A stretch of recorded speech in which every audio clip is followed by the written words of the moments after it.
Hi guys. Today I want to talk to parents because I've been getting a lot of messages from women and men that have children, and they will say, "Wow, Fowobi, thank you for what you do. I even follow your mess. I will forward your messages to my sons, to my daughters." And I feel the need to say this. I've never addressed this before.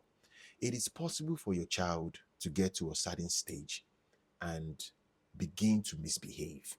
I'm talking about wanting to become very bad and not listening to your way of life and the teachings you've always, you know, placed on them. It's possible, but you have to understand as a leader that you are, don't just ignore them and let them wander around. The Yoruba people will say, "Ọ̀làlà tó ń lági, tí kò mẹ́nu kúrò lára igi, ó ní nǹkan tó fẹ́ lára igi." It simply means that when you keep striking something back and forth, that's back and forth, there's something that you want to benefit out of that thing. There's something you want to derive from that thing. You have to continue showing them that this is the way. And another advice I would love to give to you. Make make a deal with God on behalf of your children because they belong to you. Ọmọ tó bá dá, especially for moms, this is for moms. Ọmọ tó bá dá ní ti bàbá ẹ̀, which simply means that a child that is good, the father will say, "Wow, that's my son, that's my daughter." If a child is not good, the dad will say, "Wow, that's a bastard, that's not my own son." So it is your sole responsibility to do it, including myself. We made mistakes. You don't understand? I am there right now as a successful dude where I see men, women that have children. We say, "Wow, Fowobi, I would love to have a son like you. I would love to have, a child like you." But you have to understand that this is the aftermath of um this is the aftermath of of a young boy that made a lot of mistakes and through the grace of God came back to become a better human being. I've not, I was never a perfect person. I made a lot of mistakes that I'm not proud of. And sometimes I try to share these mistakes, these experiences with you guys so you can see the imperfection and see the journey. Even though, I try to apply a lot of sense of humor to my teachings. But that being said, make a good deal with God. Tell God on behalf of your children that, "My God, I love my child. I don't want my child to go into destruction. Please help my child."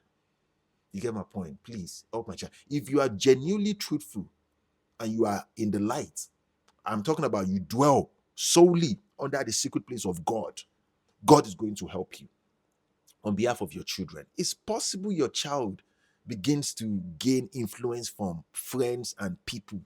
It's possible. Life happens. You don't understand? Some parents, especially African parents, will just say, "That's your problem. You figure it out." Figure it out from where? Let me tell you something about this life. When you see a successful person, somebody that is doing extremely well with their life, I can assure you, though, I can assure you, they've made mistakes at one point in their life, and there are mentors, there are people that keep talking to them, keep trying to guide them back on the track. Nobody just comes to this life and just live a straight line. Kò possible. The Yoruba people will say, "Kò sí téèyàn ṣe lè rìn títí kó rí má mì," which simply means that it is impossible to have a walk like this, to take a walk or take a stroll without your head shaking. It's not possible. We all make mistakes. Nobody is perfect. So, on behalf of your children, you yourself, God, the parents, you have to live a straight line. In the Bible, Psalm 91 says, "He who dwells in the secret place of the Most High shall abide under the shadow of the Almighty." You, the parents that wants to start begging God on behalf of your children, you have to live a straight line so God can listen to you. You don't understand? I get these messages all the time. I just feel the need to address it. That, "Wow, Fowobi, I wish I have a son like you. Fowobi, you're such a clinical. Oh my God." Everything you see right now, I can bet it with you. 21 years ago, 15 years ago, you would never. Is it 15 years ago? No, 15, no. Around 17 years ago, 21 years ago, you would never have wished for a son like me. That's the truth. Because we all made mistakes. We all made mistakes. Make a good deal on behalf of your children with God. Almighty God, please do this for me. I will use the rest of my life to serve you. And God is always going to come true. ASAP. I've never seen anything that effective. God is going to come true for you. I just feel the need to share this with you guys, my good friends. Continue to be well, man. If you're a man, you're listening to me right now. Oshati, yeah. Chin up always, man. Stand up tall like this. It is a man's world. It is your world for the taking. Not yeah. Continue to be well, friends. Love you. Be well.